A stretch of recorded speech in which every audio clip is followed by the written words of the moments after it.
부르시겠습니다. 151장입니다.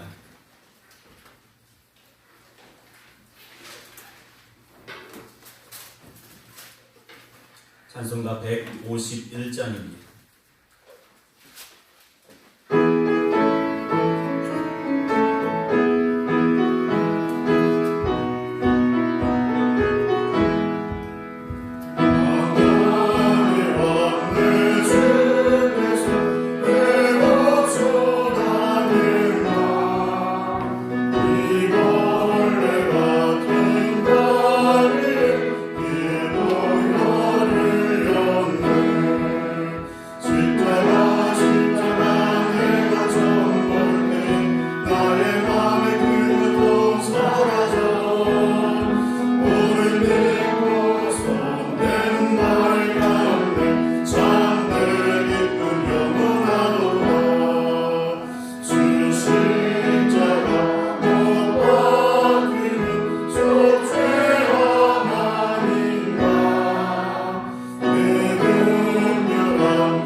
찬송가 195장 부르시겠습니다. 195장입니다.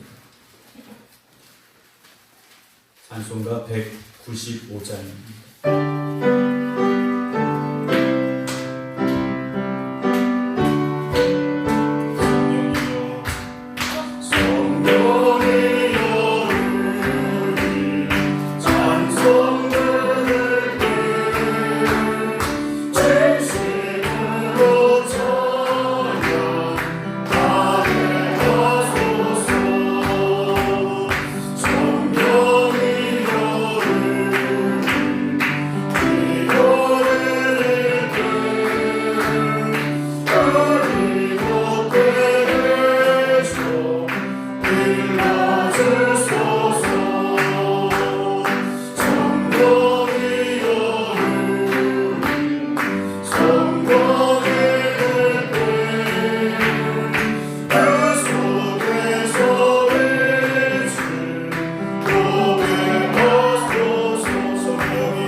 성령님, 오늘 이곳에 함께 하시사 주님 앞에 머리 숙여 기도드리는 성도들 주장하여 주시옵소서. 우리가 우리의 생각대로 살아가는 삶이 되지 않게 하시고 하나님이 주신 말씀에 따라 성령님이 이끄시는 그 길로 나아갈 수 있는 저희들 되게 하여 주시옵소서. 때마다 시마다 깨닫게 하시고 때마다 시마다 은혜 주시어서 하나님의 은혜에 충만한 성도들 되게 하여 주시옵소서. 오늘도 하나님의 은혜를 사모하며 이 성전에 나왔습니다. 사모하는 저들의 심령마다 하나님 큰 은혜 더하여 주시옵시고 말씀의 깨달음 있게 하여 주시옵시고 신앙의 결단과 고백이 있게 하여 주시옵소서. 사도행전에 놀라웠던 성령의 역사가, 부흥의 역사가 오늘 우리 안에 다시금 일어나게 하여 주시옵소서. 우리 주 예수님의 이름으로 기도드립니다. 아멘. 하나님께서 오늘 우리에게 주시는 말씀입니다. 신약성경 사도행전 14장입니다. 신약성경 212쪽입니다.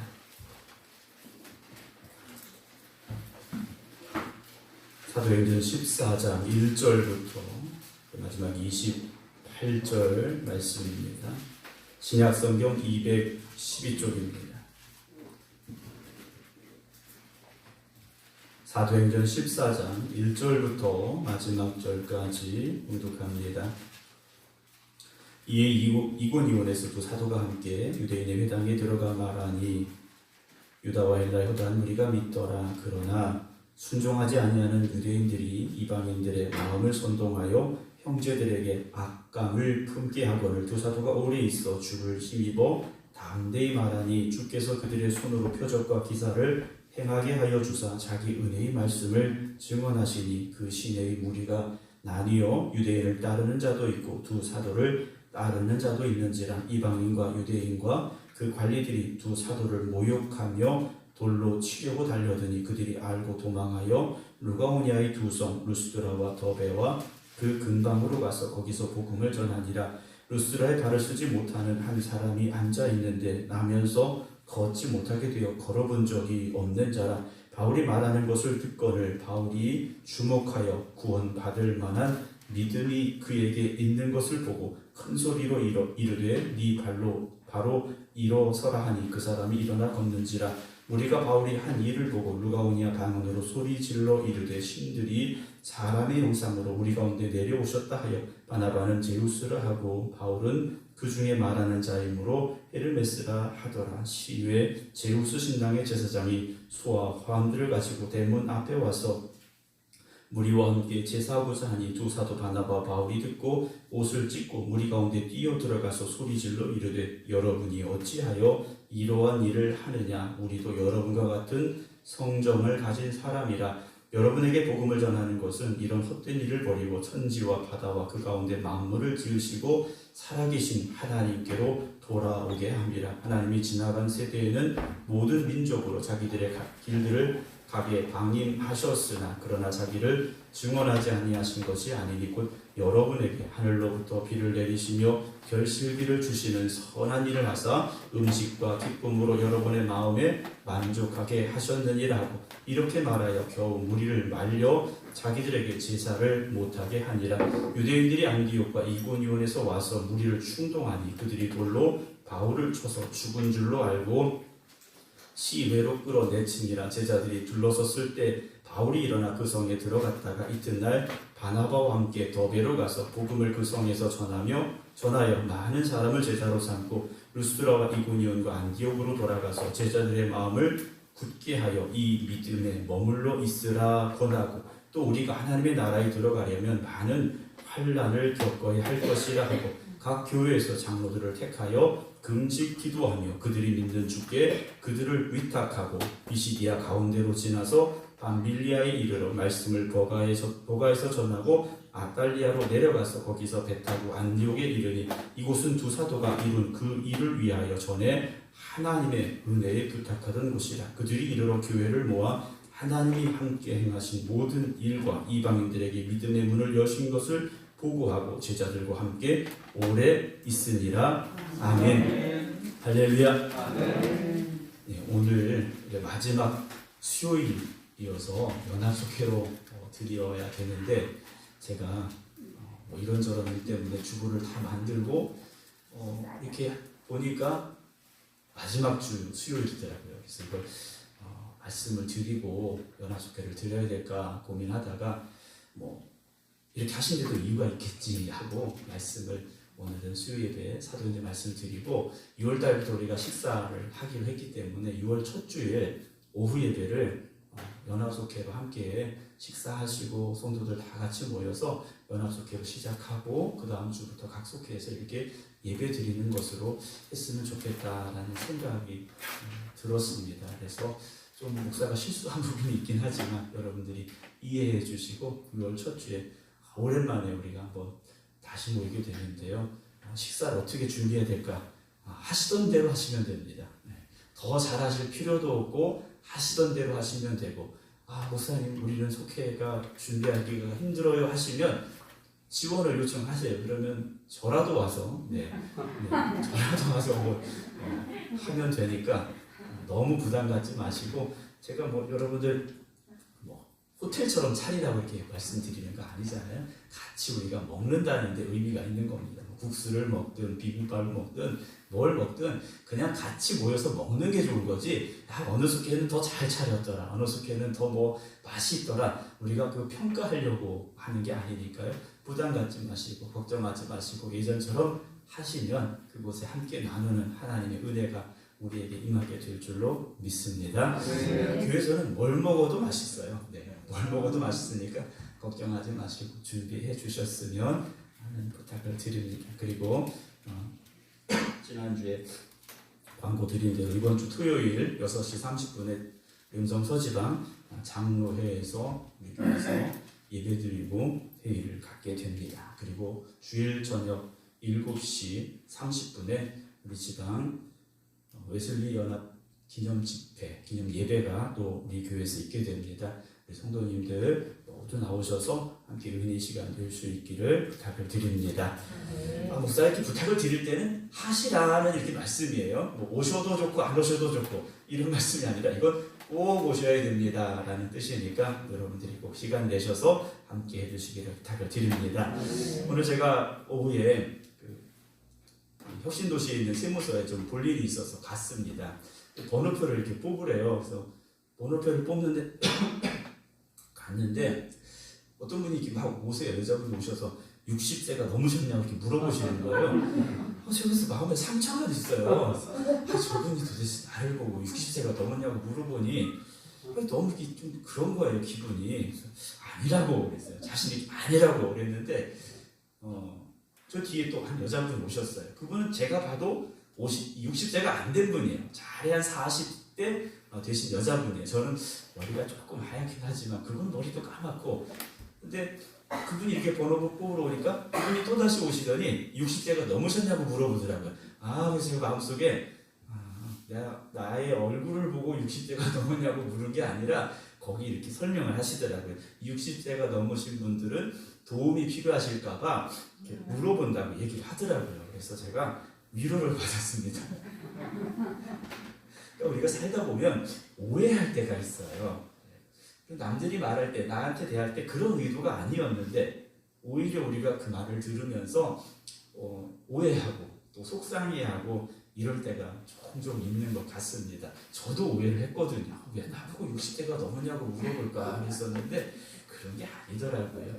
우리가 살면서 우리는 끊임없이 누군가와 대화를 하며 살 수밖에 없어요. 남편이 됐든 아내가 됐든 부모가 됐든 자식이 됐든 어떤 속도원이 됐든 교우가 됐든 또는 세상 이웃들이든 끊임없이 우리는 말을 하며 살아가게 됩니다. 그런데 그 말이라는 것이요, 우리가 오해하기 쉬운 말들이 간혹 있게 됩니다. 그래서 말씀을 우리가 누군가 대화하면서 오해가 될 만한 말을 들으면 내가 잘못 들었겠거니 그 사람의 마음은 그게 아니겠지, 우리가 먼저 생각하면 말 때문에 상처받는 일들이 조금 줄어들지 않을까라는 생각을 하면서 제가 돌아왔습니다. 항상 우리가 대화를 나누면서 오늘 새벽에도 잠깐 말씀드렸습니다. 우리는 하나님 나라 백성들이지 않습니까? 천국의 말을 해야 돼요. 천국의 말, 방언이 아니라고 말씀드렸잖아요. 사랑의 말, 위로의 말, 격려의 말, 힘을 주는 말, 이런 말들이 천국의 말이지 않습니까? 그래서 우리 모든 성도 여러분들이, 생각의 성도 여러분들이 어디를 가든 누구를 만나든 항상 천국의 말만 하시기를 부탁을 드립니다. 자, 오늘 사도행전 14장의 말씀이에요. 사도행전 14장의 말씀은 역시 바울이 바나바와 함께 복음을 전하는 과정 중에 되어진 일들을 우리에게 전해주고 있습니다. 14장 1절 보게 되면 이고니온에서 두 사도가 함께 유대인의 회당에 들어갔어요. 저기 이제 우리가 사도행전에 지금 읽어가는 이 말씀, 아직까지 우리가 지금의 지역으로 말하면 터키 지역입니다. 터키 지역에는 큰 도시들이에요. 우리는 잘 모르지만 과연 여기가 어딜까? 잘 모르실 수도 있어요. 우리가 성지순례를 가서 터키 지역에 가서 여기가 성경에 나오는 이고니온입니다. 가봐도요, 사실 거기 가면 지금 교회가 있느냐? 없어요. 있어도 돌 무더기, 쓰러지고 폐허가 된 돌무더기만 남아있어요. 여기가 그 교회입니다. 이렇게 가보는 거예요. 그래서 지금도 많은 성지순례자들이 터키 지역에 가서 이 소아시아 교회들을 돌아봅니다. 저도 가봤는데 차 타고 4시간 가서 여기가 이 교회입니다 가봤는데 무너진 돌만 잔뜩 있어요. 그리고 또 차를 5시간 타고 가는 거예요. 그 교회 하나를 보러 그렇게 많은 시간을 들여서 가는데 사실 가보면 실망해요. 그런데 깨달음이 와요. 일단 마지막에 한 번 더 말씀드리겠습니다만, 바울이 가서 그렇게 힘쓰고 애써서 복음을 전해서 많은 사람들이 복음을 믿어 구원받았다는데, 그 많은 교회들이 세워졌다는데 지금은 그렇지 않아요. 이슬람이 거기 들어왔고 터키가 이슬람 국가가 되고 말았어요. 그래서 그 교회들이 흔적도 없이 사라져 버렸다라는 거죠. 그렇다면 오늘 한국교회가 세계에서 이름난 교회라고 말하지만 우리 한국교회도요, 언젠가 그렇게 될 수 있는 가능성들이 얼마든지 있다는 거죠. 우리가 깨어 기도해야 될 이유이고 교회를 더욱더 힘써 지켜야 될 이유라 말씀을 드릴 수 있을 것입니다. 자, 말씀으로 다시 돌아가 보면 두 사도, 여기서 바나바와 바울이, 바울과 바나바가 아니라 여기서부터 그들의 호칭이 바뀌어요. 사도라 이렇게 바뀝니다. 13장까지는 바나바와 바울, 그러다가 바울과 바나바 이렇게 됐는데 14장에 와서는 본격적으로 이들도 사도라고 불려줍니다. 원래 사도라는 호칭은 누구에게 쓰여졌느냐? 예수님의 제자들에게 쓰여졌어요. 예수님과 직접 같이 삶을 나누었던, 예수님으로부터 직접 복음을 들었던 그들만 사도라 칭했었는데 이제는 사도의 의미가 더 넓어졌어요. 주님께서 직접 택하신 제자들만 사도가 아니라 이제 성령의 인도하심을 받아 하나님이 보내신 복음을 증거하는 사람들도 사도라 불려지게 됐다라는 거죠. 오늘 저와 여러분들도 성령의 이끄심을 따라 복음을 전하면 오늘 저와 여러분들도 주님 앞에서 사도라는 직분을 받은 사람들이 된다라는 거죠. 그러니까 우리가 나도 하나님께서 보내신 복음의 증거자입니다. 그 복음을 전하라고 나를 부르셨습니다라는 그런 고백 가운데 신앙생활할 수 있어야 될 것입니다. 역시 유대인의 회당에 들어갔어요. 바울과 바나바는 가서 맨 처음 그래도 성경을 알고 있는, 하나님을 알고 있는 사람들에게 가서 복음을 전했는데 거기서 유대와 헬라의 허다한 무리가 믿더라 그랬어요. 반면에 2절, 그러나 순종하지 아니하는 유대인들이, 그러니까 우리가 복음 전할 때 누누이 말씀드리잖아요. 우리가 전도할 때 그래 나도 교회 가볼까? 말하는 사람도 있지만 나한테 교회 얘기도 하지만 이런 사람들도 분명히 있다라는 것. 그러니까 그런 사람들 때문에 우리가 실망할 필요 없습니다. 예수님이 천국 복음 전할 때도 예수님 거부했던 사람들이 있어요. 바울이 복음 전할 때도 바울을 향하여 손가락질하고 돌멩이 던졌던 사람들도 있었더라는 것. 그렇기 때문에 복음 전하다가 실망하거나 상처받지 마십시오. 주님께서 돌아오게 하실 사람은 여러분들을 통해서 돌아오게 하시기 때문이라는 것이죠. 유대인들이 이방인의 마음을 선동했어요. 그래서 형제들에게 악감을 품게 했습니다. 바울이 전한 복음을 듣고 믿는 사람들을 향해서 악한 감정을 품게 만들었어요. 하지만 3절 두 사도가 오래 있어요. 거기서 버틴 거예요. 전하면서 복음 전하면서 버틴 거예요. 그러면서 주를 힘입어 그랬습니다. 주를 힘입었다는 건 주님만 의지한 겁니다. 자기들의 능력이 아니었어요. 여기 있는 사람들의 숫자가 아니었어요. 바울과 바나바는 오직 주님만 의지했다라는 거죠. 저도 그래야 되고 여러분들도 그래야 됩니다. 주님만 의지하시기 바랍니다. 그랬더니 담대히 말할 수가 있었던 거예요. 주님을 의지하니까 담대해졌습니다. 그리고 주께서 그들의 손으로 표적과 기사를 행하게 하여 주사 그랬습니다. 표적과 기사가 우리의 손에서 나오는 게 아니라는 거죠. 주님께서 우리에게 능력 주셔서 우리를 통하여 그냥 드러나게 하시는 것뿐이다라는 거죠. 그래서 표적과 기사와 예언과 방언, 치유 그런 것이 있다 할지라도 우리가 우쭐할 게 아니에요. 내가 자랑할 게 아니에요. 그저 우리는 겸손하게 누가 하신 겁니까? 주님이 하셨습니다. 주님이 하셨습니다. 그 고백만 하면 된다라는 거죠. 그런데 사람의 마음이라는 게 그렇지 않아요. 어느 순간 은근슬쩍 교만해지기 시작합니다. 나 이런 사람이야. 그렇게 교만해지기 쉽다라는 거죠. 하지만 우리는 더욱더 주님의 십자가 앞에서 겸손함으로 나가길 원합니다. 그래서 바울이 어떻게 합니까? 복음의 말씀을 전하는데 그들을 통하여서 주님께서 주님의 은혜의 말씀을 증언하게 하셨어요. 그럴 때 어떤 일이 일어납니까? 4절 그 시내의 무리가 이고니오라는 이 도시가 반으로 딱 나뉜 거예요. 유대인을 따르는 자도 있고 두 사도를 따르는 자도 있는지라. 5절 이방인과 유대인과 그 관리들이 두 사도를 모욕하며 어떻게 합니까? 돌로 치려고 달려들었어요. 안 되겠다. 저 바울 우리가 돌 던져서 죽이자. 이렇게까지 나온 겁니다. 이 사실을 알고 6절 그들이 도망하게 되죠. 루가오니아의 두 성 루스드라 또 더베와 그 근방으로 가서 또 뭐 하느냐. 7절 거기서도 복음 전했어요. 참 끈질기게 복음 전했어요. 죽을 위기를 만나도 복음 전했고 힘들어도 복음 전했고 배척을 당해도 복음 전했고 왜요? 그들은 복음 때문에 부름받았고 복음 전하라고 보냄을 받았기 때문이라는 거죠. 우리가 신앙생활하면서 그 고백이 있어야 됩니다. 하나님이 나를 부르셨어. 하나님이 나를 세상에 복음 전하라고 보내셨어. 우리가 그런 고백이 있으면 전혀 흔들릴 필요가 없습니다.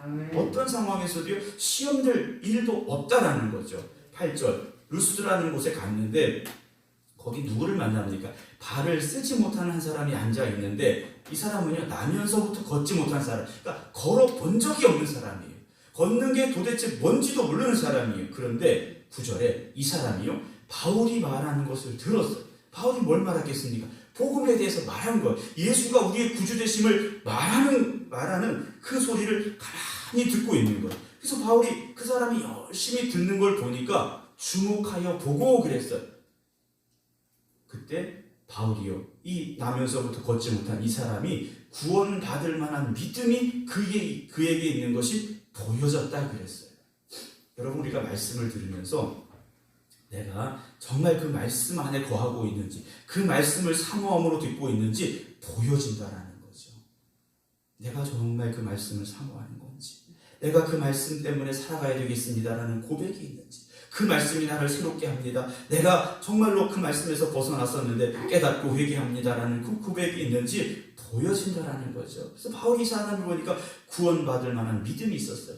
믿음은 어디에서 나옵니까? 들음에서 나와요. 그래서 말씀을 잘 들어야 되고 제대로 들어야 되는데 바울이요 구원받을 만한 믿음이 있는 것을 그에게 봤어요. 야 그럼 너는 예수의 이름으로 구원받았다 이러면 되는데 바울이요 10절에 큰 소리로 외칩니다. 너의 발로 바로 일어서라 그랬어요.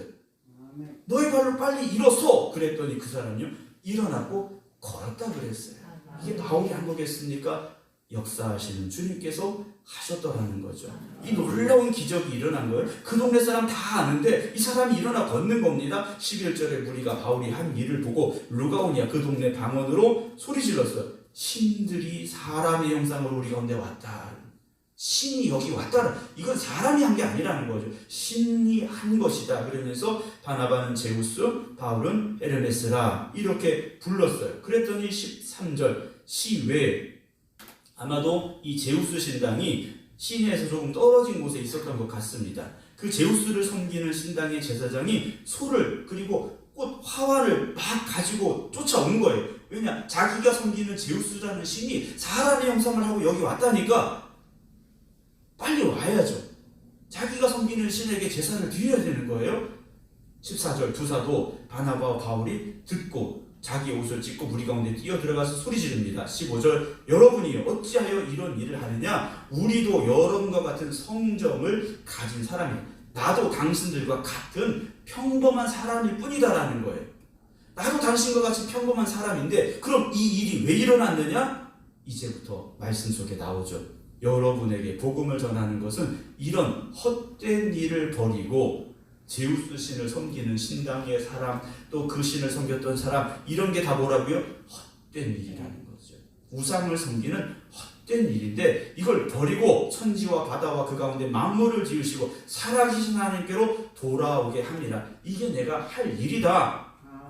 살아계신 하나님 앞에 돌아와야 된다 외쳤습니다. 그러면 하나님은 어떤 하나님이십니까? 16절 하나님이 지나간 세대에는 모든 민족으로 자기들의 길들을 가게 방임하셨으나 하나님께서 일단 그냥 내버려 두셨던 거예요. 어느 길로 가는가 내버려 두셨다라는 거예요. 그런데 11절, 17절 자기를 증언하지 아니한 것이 아니다. 하나님께서 내버려 두셨느냐? 그냥 막 살라고 내버려 두시냐? 그것이 아니라 여러분들에게 하늘로부터 뭘 주셨습니까? 비를 내리시며 결실을 하게 하셨고 이런 선한 일을 하셔서 음식과 기쁨으로 여러분들의 마음에 만족하게 하셨느니라. 자, 이 말씀 뭡니까? 자, 비가 와요. 비가 오는데 하늘에서 내리잖아요. 야, 하늘에서 비가 오는구나. 또 비가 그치면 해가 떴구나. 단순히 그렇게 생각할 것이 아니라 그 비가 어디로부터 올까? 누가 이 비를 주실까? 그 해를 누가 우리에게 주셨는가? 한 번쯤 생각해 보았느냐라는 거죠. 그걸 누가 하셨느냐? 천지 만물을 창조하신 하나님이 하신 것이다. 깨달으라 하는 말을 지금 바울이 하고 있는 겁니다. 오늘 이 하루를 살아오시면서 여러분들은 하늘에 떠있는 해를 보면서 감사하셨습니까? 오늘 낮 기온이 상당히 높았습니다. 이미 여름이에요. 낮온도가 30도를 넘어서는 이제 시기가 됐는데 해를 보면서 불평하셨습니까? 감사하셨습니까? 오늘 하루라는 시간을 살아가면서 여러분들이 감사하셨습니까? 불평하셨습니까? 하나님은 선하신 하나님이세요. 뜨거운 태양빛을 주셔야 되는 이유가 분명히 있다라는 거죠. 뜨거운 태양이 있어야 곡식이 자라지 않습니까? 열매를 맺어가는 거예요. 높은 당도를 내릴 수 있는 과일이 만들어지는 거예요. 햇빛이 그렇게 쬐지 않으면 과일, 곡식 있지 않습니다. 바람도 주셔야 되고 비도 주셔야 되고 다 왜 주시는 겁니까? 우리를 위해서 주시는 거예요. 나를 위해서 주시는 거예요. 그래서 들에 피는 들꽃만 봐도 우리는 하나님의 은혜임을 깨닫고 감사할 수 있어야 돼요. 밖에 꽃을 많이 심으셨어요. 우리 권사님들, 장로님들, 집사님들 정말 교회를 사랑하는 마음으로 심으셨어요. 근데 우리는 그 꽃을 보면서 누구를 깨달아, 누구를 바라볼 수 있어야 됩니까? 천지 만물을 창조하신 하나님을 바라볼 수 있어야 되는 거예요. 이 꽃은 어떤 권사님이 사다 심으셨대. 이게 아니라 하나님께서 이 꽃도 만드셨구나. 이 아름다운 꽃을 만드셨구나. 하나님께서 이 꽃을 아름답게 만드셔서 나에게 이 아름다운 꽃을 보게 하셨는데 하나님께서 나를 이 땅에 아름다운 존재로 만드셨는데 나를 보면서 누가 하나님께 기뻐하며 하나님의 영광을 드러낼 수 있을까? 나는 그 꽃과 같이 나에게 주어진 사명을 잘 감당하고 있는가? 우리가 그런 생각을 한번 해보자라는 거죠. 그러면 하나님 앞에 엎드릴 수밖에 없다라는 거죠. 19절로 갑니다. 유대인들이 안디옥과 이고니온에서 쫓아왔어요. 왜 왔느냐? 무리를 충동하니 그들이 돌로 바울을 쳤습니다. 이번엔 실제 바울에게 돌을 막 던진 거예요. 안디옥과 이고니온 옆 동네가 아니에요. 옆에 도시에 멀리 떨어진 곳, 몇십 킬로 떨어진 곳이 100킬로 이상 떨어진, 근데 거기서부터 쫓아온 거예요. 뭐 하려고요? 바울 죽이려고 쫓아왔어요. 그 돌멩이를 던져서 바울이 죽은 줄로 알고 시외로 끌어나 성 밖으로 끌어내 던져버렸어요. 바울의 무덤을 만들어준 것도 아니고 돌멩이 던져서 죽으니까, 맞아서 죽으니까 그냥 끌고 나가서 버린 거예요. 20절 제자들이 둘러섰을 때 바울이 일어났어요. 정말 바울이 죽었었느냐, 기절했었느냐 정확히 알 수는 없습니다. 그런데 돌을 던져서 바울을 죽이고자 했던 사람들의 눈에는 바울이 죽은 줄로 보여진 거예요. 바울이 숨을 거둔 것처럼 정말 보여졌다라는 거예요. 바울이 진짜 죽었나요, 안 죽었나요? 여러분, 그게 중요한 게 아니에요. 바울이 복음 전하다가 돌 맞아서요 죽을 지경이 됐더라는 거예요. 여러분, 돌에 맞아 보셨습니까? 없으시죠? 돌을 한 대 맞았을까요? 아니에요. 수백 대를 맞았을 거예요. 그럼 여기저기 다 터지고 깨지고 그랬겠죠. 피투성이 됐을 거예요. 제자들도 아마 바울과 함께 했던 이들도 바울이 죽은 줄 알았던 것 같아요. 그런데 바울이 벌떡 일어나서 어디로 갑니까? 그 성에 다시 들어갔어요. 자기가 죽을 뻔했던 그 성에 다시 들어갔어요. 그리고 이튿날 바나바와 함께 더베로 갑니다. 21절 복음을 그 성에서 전하여. 바울이요, 돌에 맞아 죽을 지경이 됐는데도 그에게 주어진 사명, 복음 전하는 일을요 놓지 않았더라는 거예요. 우리가 신앙을 지켜가는 게 참 힘들지 않습니까? 그런데 신앙을 포기하고 교회를 등지는 건 너무 쉬워요. 너무 쉽다라는 거죠. 혹시나 여러분들 주변에 그런 분들이 있다면 우리가 깨달아야 됩니다. 나는 내 신앙을 지키기 위해서 얼마나 힘쓰고 있는지, 나에게 주어진 이 신앙을 온전히 지켜가기 위해서 내가 얼마나 노력하고 있는가, 한 번쯤 내 자신을 돌아볼 수 있어야 됩니다. 바울이 그 성에서 복음을 전하는데 역시 많은 사람을 제자로 삼고 루스드라와 이고니온과 안디옥으로 돌아가서 왔던 것을 다시 되짚어갔어요. 자기를 죽이려고 쫓아왔던 사람들이 있던 그 성으로 안디옥과 이고니온까지 다시 갔어요. 다시 가서 뭐 하느냐, 22절 제자들의 마음을 굳게 하여. 여기 제자들이 나오는데 바울의 복음을 들었던 이 사람들을 지금 제자들이라고 부르고 있습니다. 그들의 마음을 굳게 했어요. 왜냐? 바울이요 지금 고난이라는 고난은 다 겪고 있잖아요. 돌 맞았지 않습니까? 죽을 뻔했어요. 그런데 그들에게 뭐라고 말합니까? 이 믿음에 머물러 있으라 그래요. 이 믿음에 머물러 있으라, 십자가의 복음에 머물러 있으라 권했습니다. 또 우리가 하나님의 나라에 들어가려면 많은 무엇을 겪어야 됩니까? 환난을 겪어야 돼. 그랬어요. 하나님 나라 갈 때까지 우리가 이 복음 때문에 많은 환난을 겪어야 돼. 여러분, 초대교회 성도들은요 시온의 대로만 걸어간 게 아니에요. 목숨에 위협이 있었고 죽을 뻔한 일들이, 심지어는 진짜 죽어가는 이들이 있었다는 거죠. 그럼에도 불구하고 이들은요 그 십자가의 복음을 놓지 않았다는 겁니다. 지금까지 십자가의 복음 붙잡고 여기까지 오신 성도 여러분, 잘하셨습니다. 믿음 지키며 여기까지 오신 것 잘하셨어요. 코로나 위기 속에서도 신앙 지키며 여기까지 오신 것 잘하셨어요. 그러나 여기가 끝이 아니지 않습니까? 또 다시 오늘을 살아야 되고 내일을 살아야 되고, 언제까지요? 하나님 나라 가는 그날까지 우리는 그 믿음을 지켜가야 된다는 거죠. 어떻게 지킵니까? 23절 각 교회에서 장로들을 택하여 금식 기도하며 그들이 믿는 주께 그들을 위탁했어요. 기도밖에 없습니다. 주님이 우리와 함께 하셔야 됩니다. 여러분, 기도하시기 바랍니다. 힘써 기도하시기 바랍니다. 주님이 우리를 이끌어 주시고 인도하시기를 사모하시기 바랍니다. 바울이 힘써 복음 전하며 다시 26절 안디옥으로 내려왔습니다. 바울을 파송한 수리아의 안디옥 교회까지 다시 왔어요. 이곳은 26절 이곳은 두 사도가 이룬 그 일을 위하여 전에 하나님의 은혜에 부탁하던 곳이라. 27절 그들이 이르러 교회를 모아 그랬어요. 여기서 교회를 모았다고 그랬는데 뭐 이 교회 저 교회, 뭐 우리 음성 서지방으로 말하는 뭐 생극교회 신양교회 이렇게 막 불러 모았다는 것이 아니라 성도들을 불러 모았어요. 여기서 교회라는 것은 성도 각자가 다 교회라는 거죠. 여러분들이 여기 모였을 때는 생극교회라는 이름 안에 모였지만, 여러분들이 다시 교회를 나가서 여러분들의 가정이나 일터나 세상으로 나갔을 때는 여러분들 자신이 교회가 되시기 바랍니다.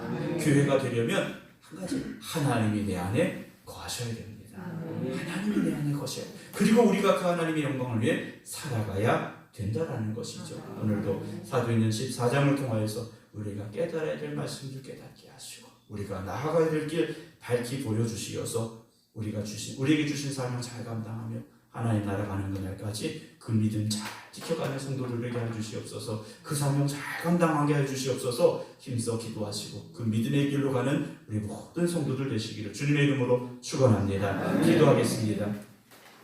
우리를 택하셔서 부르시고 귀한 사명 주시어서 사명 감당하라고 우리에게 은혜와 능력을 주시는 주님, 우리가 그 사명 감당하기에 더욱 힘쓰며 부르신 그 길로 나아갈 수 있어야 하지만 우리는 세상에 이런저런 어려움과 또 환난을 만나면서 우리의 열심을 잃어버리고 우리의 사명을 잃어버릴 때가 너무나도 많이 있습니다. 오늘 우리가 다시금 깨닫게 하여 주시어서 우리를 부르시고 우리에게 능력 주시고 우리를 통하여 역사하시길 원하시는 주님 앞에 충성하며 헌신하는 저희를 되게 하여 주시옵소서. 그래서 주님 앞에 가는 그날까지 부름받은 사명 잘 감당하게 하여 주시어서 주님 앞에 서는 그날에 잘하여도다 착하고 충성된 종아 칭찬받을 수 있는 저희들 되게 하여 주시옵소서. 오늘도 이 자리에 모여 기도드리는 성도들이 다시 가정으로 세상으로 나아가게 됩니다. 저들이 가는 곳마다 주님 함께하여 주시옵시사. 저들을 통하여 하나님 역사하여 주시옵시고 저들이 또한 하나님의 영광을 위해 힘써 살아가게 하여 주시옵소서.